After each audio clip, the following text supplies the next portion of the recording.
Hello. Tonight, or technically this morning, I'm going to talk about the movie Tenet. I looked on HBO Max. I was trying to find that new movie with Hugh Jackman. I think it's Synchronicity or something like that. I think that's what it's called. Um, but I couldn't find it. Maybe it's on there, maybe it's not. But I did find Tenet, which I always intended to watch, but then kind of forgot about. I didn't see when it was originally released because it was originally released like during the pandemic, only in theaters, and it was like that was an interesting decision. But anyways, I watched it and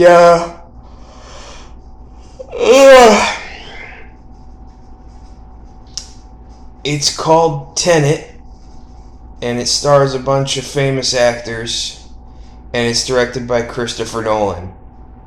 And that is the beginning and end of where I understand what the fuck is going on in this movie. Because it is fucking confusing as shit. Um...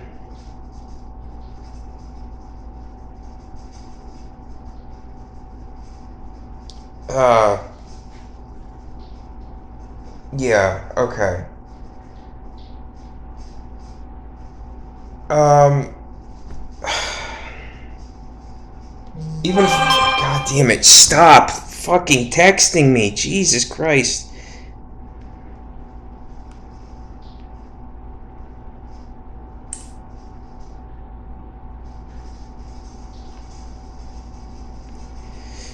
Um...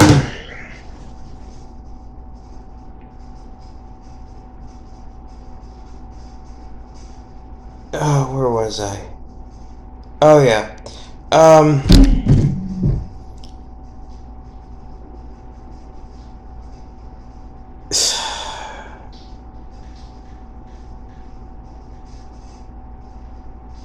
Um...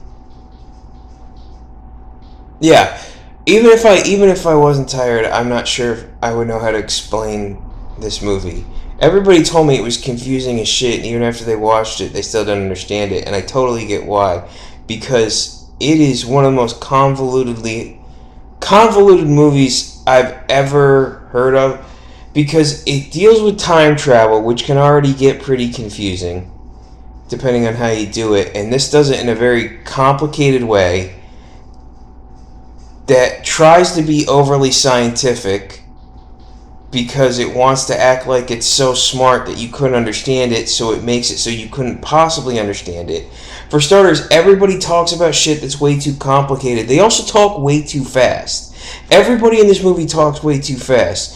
It's almost like if you had told me that the script that had been partly written, or at least partly directed by Aaron Sorkin, I'd believe you, because it's that kind of fast-paced talking where you really have to try hard to keep up. But it's talking about this weird technical jargon, and also for some reason all like the music and sound effects were louder than the dialogue. Like, you would literally have scenes where you couldn't hear what anyone was saying because the fucking background noise was actually louder than what they were speaking. I know Nolan likes his fucking loud music, or loud sounds and music choices for his scenes, but god damn it, when you're having a movie that's this dialogue heavy, where you really have to understand what everyone's saying, it can be really fucked up to have like the fucking music drowning what's being said out. The movie's called Tenet because for some reason early on the word Tenet is thrown out, and then it never seems to be that important ever again. I think it gets mentioned casually later on in the movie, but I'm not quite sure what. I think it. Let's just start at the start. Okay, so the movie stars John David Washington as the character. His character has no name. He's just referred to as the protagonist. And he even refers to himself as the protagonist throughout the movie a couple times, which seems weirdly on the nose and unnecessary. He's a CIA agent, and he's involved in this weird plan that is like a triple cross. Like from the get-go, this movie is confusing, because even before you get to the time travel parts, like there's this opening scene where he and a bunch of other guys are part of a group of criminals, and I think it was the Ukraine or Chechnya or one of those former used to be part of the Soviet Union pseudo-Russian places, and they they react to a terrorist attack at a ballet.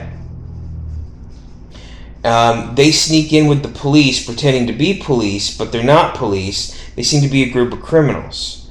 But, in fact, the protagonist and the group of guys he's within this group of criminals, are actually CIA agents who are extracting another CIA agent who was undercover trying to get some weird form of what they believe was uranium. But the plan goes wrong. The CIA agents all get caught. Most of them die. Most of them get killed. John David Washington tries to kill himself with these like suicide pills these guys are given, but he lives because the whole thing was just a test to see if he was willing to do. It was actually a test by his bosses to see if he was willing to die for his cause. And then they set him up on a mission to find something that they say could bring about World War III. And the only thing they can give him is the name Tenet. Then he's given a place to go. He goes to this place where he meets this doctor who explains to him that she shows him like a piece of a wall with bullets that travel backward through time. That's how the time travel works in this movie. It's not like you just travel through time and you're now in the past. It's just that there's a machine that makes it that people and objects will now travel backwards instead of forwards. But there's still intent involved. So it's like, let's say the bullet travels backwards. Well, if you go to like you're going to pick up the bullet, or you go like you're going to drop, you make a motion like you're dropping the bullet. Instead of dropping, the bullet that's already on the table will now fly up into your hand because it's not going forward, it's going backwards. Now the thing that's what do they refer to it as? It's not reversed, it's shit, they had a word they used.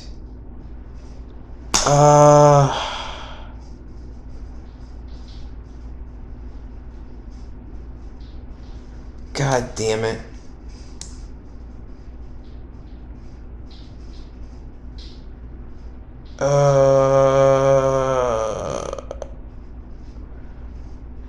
I forget what the word they use. But it's all about, the story. They introduce this thing that now things can go backwards, and there's a machine that does it. And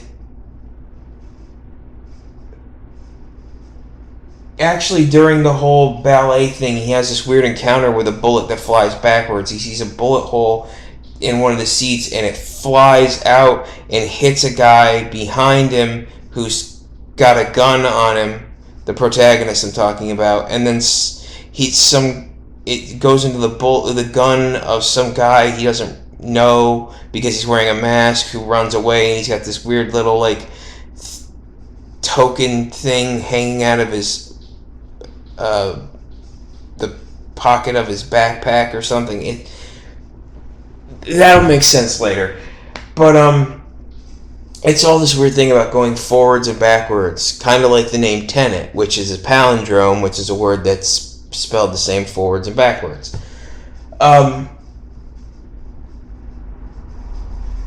Anyways, they have to figure out where these bullets came from and who's making them. So they say he figures out who made the bullets. It's some arms dealer in India by the name of a guy named Sanjay, played by an actor named Denzel Smith. But he needs help getting to Sanjay, so he asks his CIA contacts if they could set him up with anybody in the area. And he gets set up with a guy named Neil, played by Robert Pattinson. Neil helps the protagonist break into the building, and he takes Sanjay at gunpoint and asks him how he made those bullets, how he did that, or who he sold the bullets to, who could have done that. Because Sanjay claims he doesn't know how the bullets now work in reverse. He didn't do it, he just sold them to somebody, but he can't say who. Because it turns out Sanjay is not really the arms dealer. Sanjay's wife, Priya, played by Dimple Kapadia, it's actually her. She uses her husband as sort of like cover for her. She then tells the protagonist that she sold the guns, or sold the bullets and guns, because she's a weapons dealer, to a guy named Sator, a Russian arms dealer / businessman named Sator, and that he's the one who made the bullets go in reverse. Well, getting to Sator is not easy, so the protagonist tries to go through Sator's wife, Catherine, played by Elizabeth Debicki. And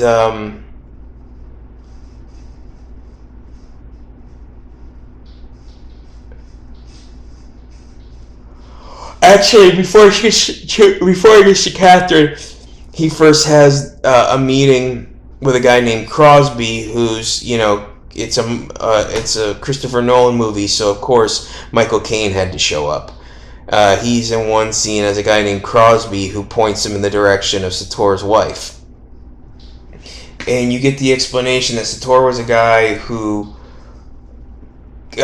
came out of the old Soviet Union. He actually lived in one of the Soviet Union's secret cities, which were literally what they sound like. They were secret cities set up by the Soviet government for government projects.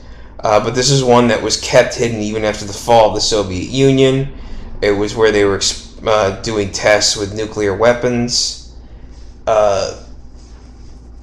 Somehow this guy Sator came out of it with a shit ton of money and started up a huge arms dealing business in England. The protagonist can't get to Sator, so he instead tries to go through his wife. Finds out the wife, Catherine, very unhappy. She's in a bad relationship with her husband. It turns out that she's an art dealer, and she accidentally sold him a counterfeit painting or drawing, and he found out it was counterfeit. She didn't know, but he found out, and he threatened to ruin her life. He basically controls her by threatening to have her arrested and ruining her life and career and everything. Protagonist makes contact with her. Her husband sends some guys to fucking beat the shit out of him because he's very controlling, very possessive, very jealous. But that doesn't go well because, the protagonist is a CIA agent who knows how to fucking fight.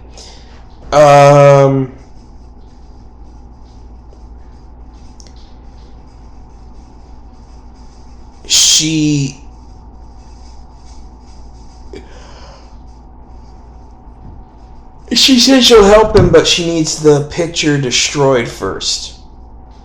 She needs the leverage her husband has taken away. So, to get at the painting, she tells him that she believes it's in a fucking an airport in, I think it's like Sweden or Norway or something like that. Some high class airport where they keep, important things for rich people. and they have a fire suppression system that instead of using water, it releases gas that displaces the air, which means you could be smothered by it if you were in the room when it went off. That's important for later. To break into the airport, they decide they're going to have some guys hijack a plane and then crash it into the airport itself. And while that's going on, the protagonist and Neil walk in pretending to be businessmen who are trying to purchase space in these airport, like, you know, luxury hangar lockers or storage spaces. And they stay in the room, and they figure they like practice holding their breath, and they hold their breath while they, you know, use lock picks to sneak through every door until they get to the Sator's vault. When they get to his vault, instead of finding a painting, what they do is they find this weird room that has like a glass and metal panel, like a big wall with a mirror, not a mirror, a window, so you can see through to the other side. It has this weird circular device in the middle with two openings on each side. So if you go into one side, it'll like spin you a little and then let you out the other side. They see that this room has like bullet holes in the window, in the glass, and all of a sudden the device in the middle moves, and two people that are dressed identical come out each side. On one side you have the protagonist fighting one of the guys, and the one guy is reversed. So while the protagonist is fighting him and having a difficult time with him because the guy seems to know every move he's going to make, they're fighting to keep going forwards and backwards, and it's just this really complicated, insane, cool looking fight. The action scenes in this movie were cool as shit. Nolan is really good with action scenes, and you add in the added aspect of this, using special effects to make things switch from going in reverse and forward at any given moment, and combining that in all these unique ways. It makes for some really, really cool visuals. This is a really visually cool, awesome, stunning movie. It would be a cool movie to get high and watch. It really would. It may actually help you understand it better.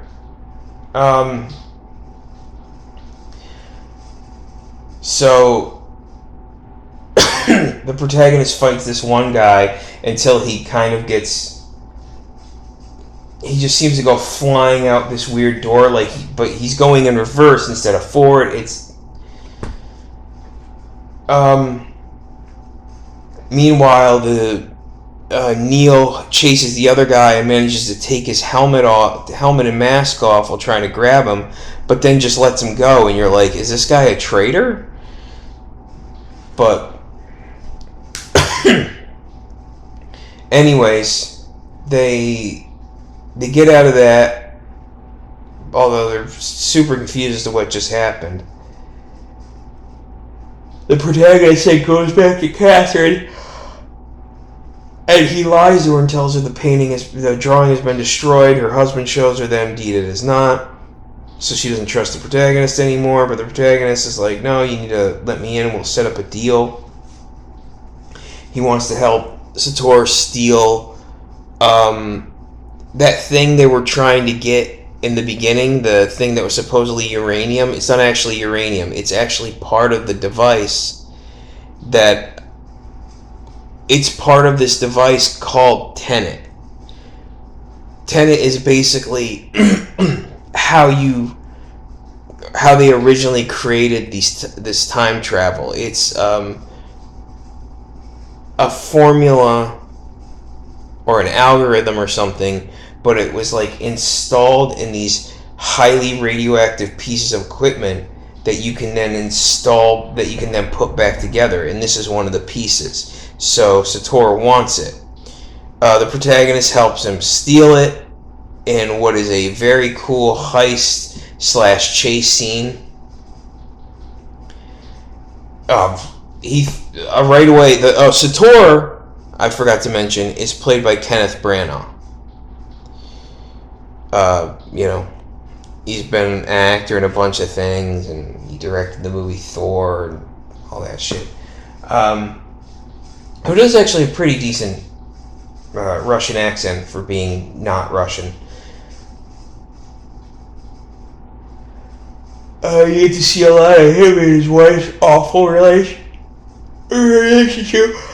He threatens the protagonist because he thinks the protagonist is sleeping with his wife and blah blah blah. But they make a deal, and at one point, you learn how Sator made his money in that hidden Russian city he was in. He one day had to go. There was an explosion in the city because a nuclear reactor accidentally exploded, or something exploded and released radiation. But they had to go looking for the uranium in the wreckage of this thing. And while he was looking for it, he found this weird pod that inside had like gold bars and like a fucking list, like some sort of paper, like instructions with his name on it. And so he took it, and that's where he got his money from. You see later on in the boat, you see that same canister with the gold bars and everything in it. It turns out he doesn't.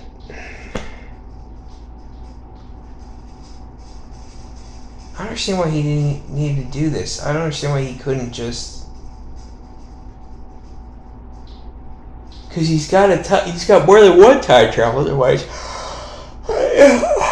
I'm just thinking it through and how little this movie made sense.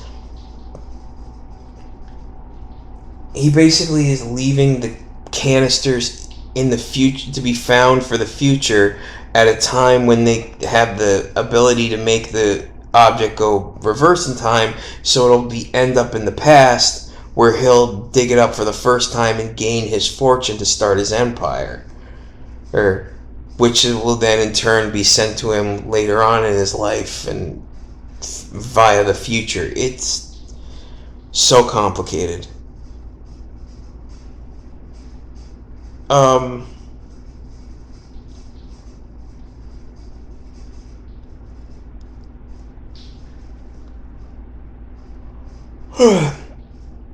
Fuck. Anyways, they steal the object for him. That leads to this weird chase scene where you see like cars go in reverse and stuff. And then they eventually chase Sator, who double crosses the protagonist. He double crosses them at one point, and he takes him to a building where he has one of the time reversal devices, and he ends up shooting his wife with one of the bullets that goes backwards through time. And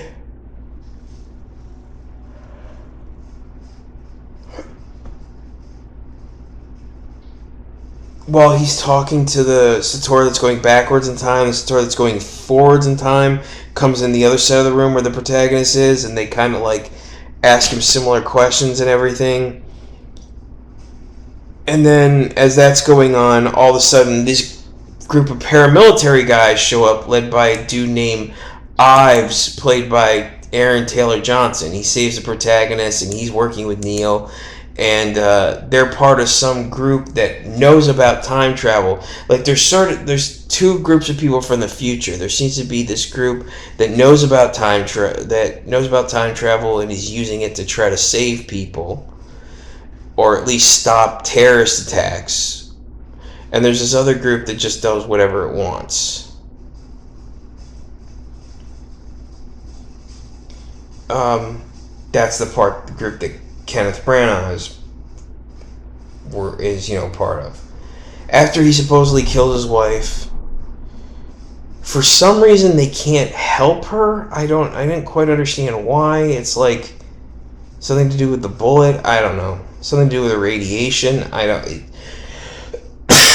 It's never fully explained why they have to do this, but they decided to take her and they use the time reversal device. And then it's just like, okay. So that somehow is supposed to help her, I guess, because now she'll be bleeding in reverse. I don't know. But it's like,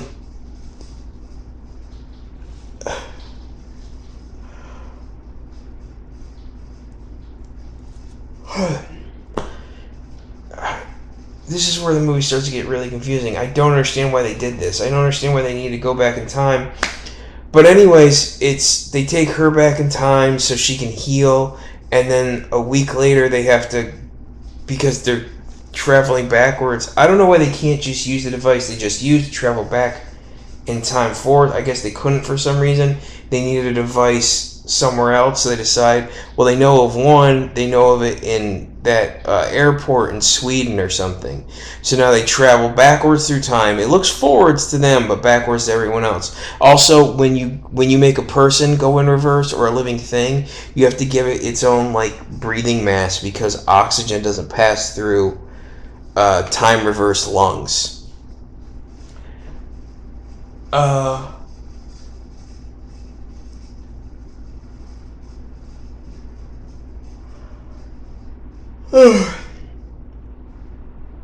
Oh man.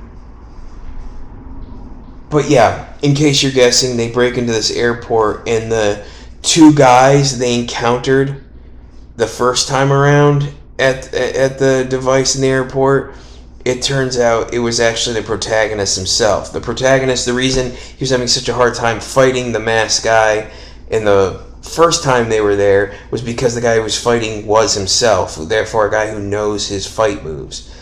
And they shoot at him a little bit, but he gets away.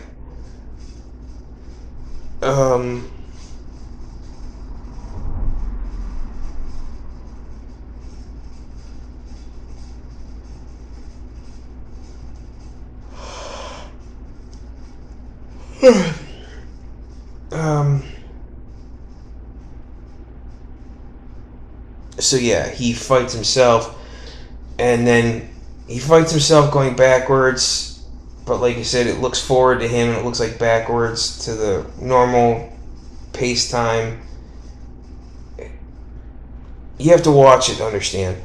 But then he goes through the device, comes out the other side, and runs away. And but it looked like two of them at the same time because he was going in reverse one way, but whatever. But it explained the timeline nicely.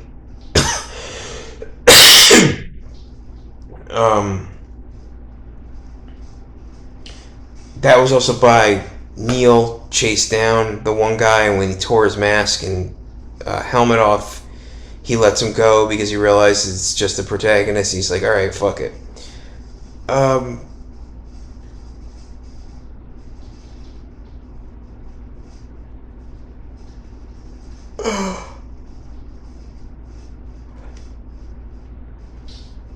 man, oh man.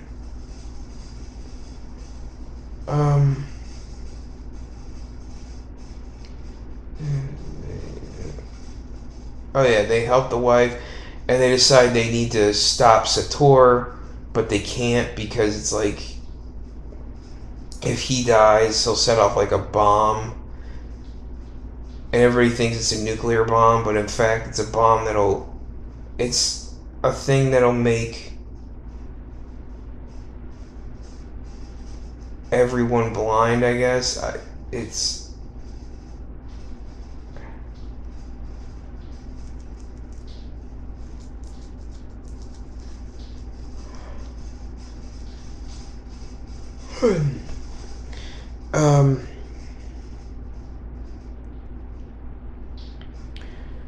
so they work with Aaron Taylor Johnson's group. What was his name?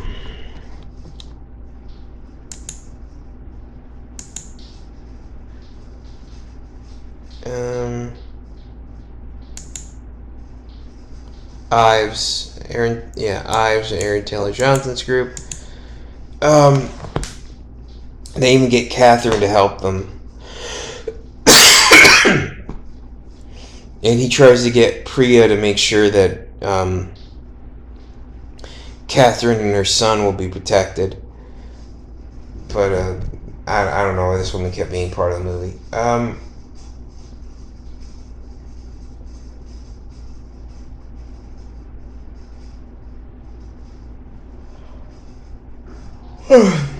But yeah, they just keep trying to explain things, and it's so fucking confusing. Anyways, they work with Ives group. They decide to attack this place where... See, the whole thing is explained... I think this is how it's explained. In the future, they created this way to reverse time. But the woman who created it realized how dangerous it was, so she decided to hide it by breaking up the device she created and sending it and making sure that it all reversed in time, and it's just hidden all over the place. So... it's kind of a thing they do. Wait, what was I talking about? I don't even remember what I was talking about. Anyways, they decide to attack this. Yeah, it's this thing that's split up into 8 pieces. I believe it's what is called Tenet. I think that's why the word was used, but like I said, it's so hard to follow. But basically, what they're planning on doing is, the thing was hidden it was sent in reverse, so it could be hidden in the past. He wants to find it all, so he can put it back together, correct its flow of time, and then send it back to the future, where they will use it to basically reverse the flow of time altogether, effectively destroying the past. Which seems like a weird decision for a megalomaniac.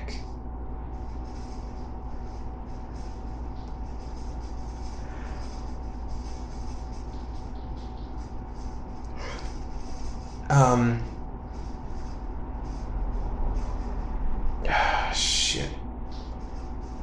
Yeah, so they decide to...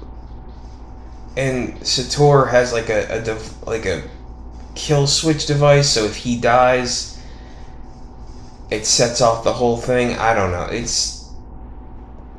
But everybody's given a mission. Ives and the protagonist are part of this group, are part of one faction of, like, they're part of there's red teams and there's blue teams. And the red team is the team that's going in the normal direction time-wise, and they attack this stronghold. And the blue team, which Neil is a part of, they go up considerably as well, and everybody will remember them for that. I don't know what I'm saying. Anyways, there's a red team that's going forward in time and a blue team that's heading backwards in time. And they basically attack this place simultaneously. At some point, Neil corrects his flow of time, and he helps the protagonist and Ives stop the guy who works for Sator, who's trying to set up this canister full of the 8 pieces to set up, him destroying the world, because he's got cancer and he basically wants to take the whole world with him when he dies. Another little offset by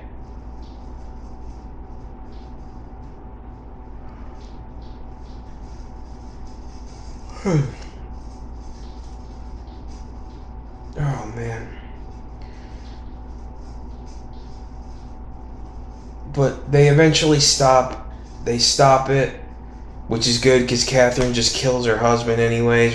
She reveals to him that she's actually from the future, having traveled backwards after he shot her in the stomach, and she shoots him in the chest, I think, I don't know, there's weirdly not a lot of blood in this movie despite people getting shot at close range.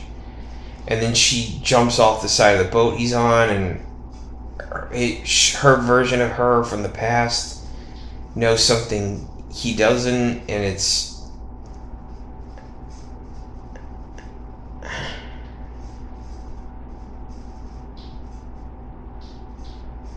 um um where my time was. Oh, Jesus Christ. I didn't intend for this to be this long. Yeah, so they attack Neil, who's part of the team that's going backwards, eventually reverses himself so he can help Ives and the protagonist. And you see him, like, there's this point where they're going underground into this bunker to find the time reversal formula device thingy. Somebody's driving behind them in a giant Humvee honking at them, and you're like, who the hell was that? And then explain a few minutes later that it's Neil, and then there's a fight, and then a revelation that Neil was the guy from the beginning who had like the weird little like pendant thing in his backpack who helped the protagonist. And the protagonist isn't sure he can trust him because he's not sure who he's working for, and Neil promises he'll explain that later. And it's like they managed to get the whole thing and get away with the Tenet device. And Ives acts like he's then going to shoot the protagonist. But he decides he doesn't want to, so he breaks up the device into 3 different pieces, and he takes a piece, and he gives a piece to the protagonist, he gives another piece to Neil, and he goes, okay, well, then we'll just work together, and he's like, I'm going to go off with my piece, and I never want to see you guys again, because we can't let this fall in the wrong hands. He was almost going to shoot them because he wanted to make sure that nobody else had this. And that's when the protagonist starts asking questions to Neil, like, what the hell is going on? Like, who do you work for?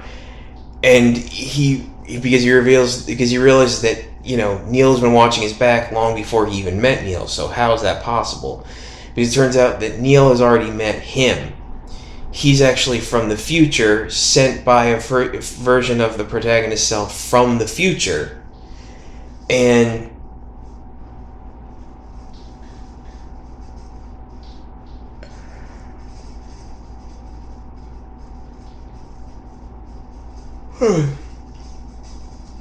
a version of the protagonist's self from the future, and they've been partners working together for a long time, but the first time that the protagonist met Neil is not the first time that Neil met the protagonist, because they're going in different directions.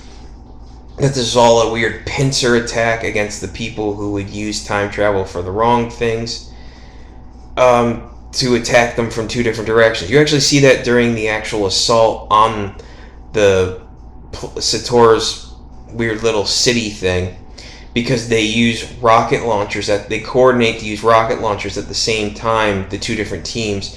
So you just see a building get built up and then explode, and then another one explode and then get rebuilt up and then explode again. It's all just, like I said, very impressive, unique visuals.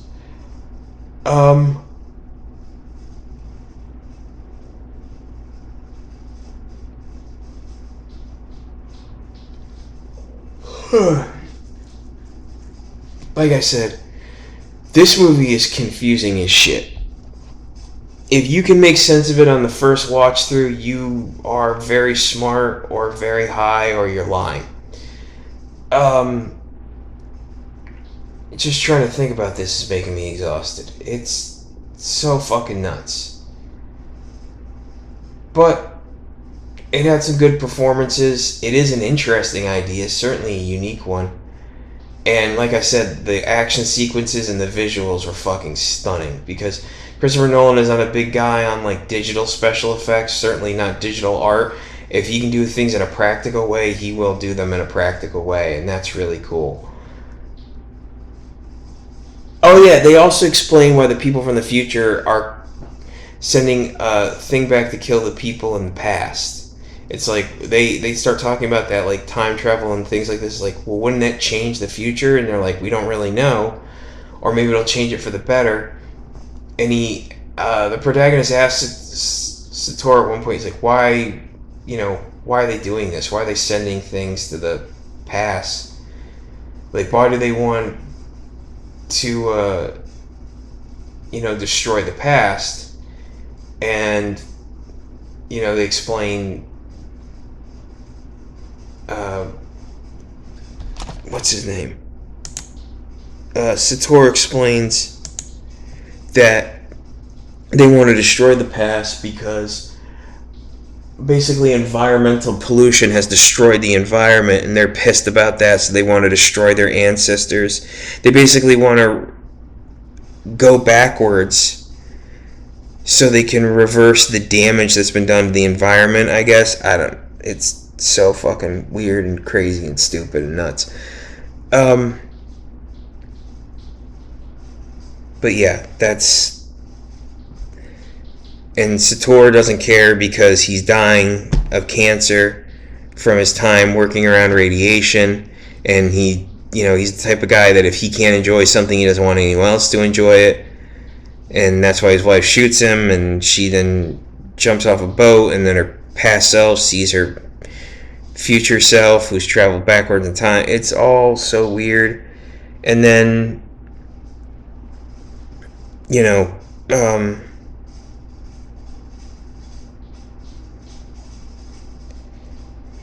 you see that the protagonist is just sort of at the end taking responsibility for all of this, and he's dealing with all the people that know about it and would take advantage of it. This is a confusing ass movie. If my explanation of it is fucking bizarre and doesn't make any sense, it's partly because I'm falling asleep and I've been up way too late, and this took way too long, but it's also partly because this movie makes no fucking sense. It is tries so hard to be so smart that it is just utterly confusing. But it seems like the more I think about it, I realize I think that was just by design. It's just like time travel shit can be confusing and it can be really hard to explain. So maybe the easiest way to explain it is just to explain it in a way that can't be understood, because fuck it, it's hard to understand to begin with, I guess.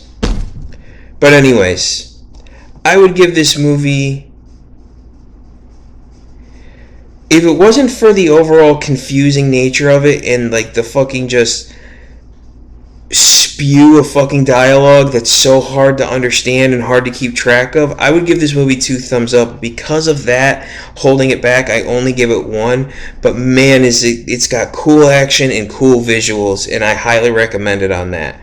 But trying to understand the story or the technicalities of the time travel aspect of it, good luck, man. So yeah, that's my review of Tenet. I am sorry that it didn't make any sense, but watch it yourself, and you tell me if that shit makes any sense. Alright, that's it.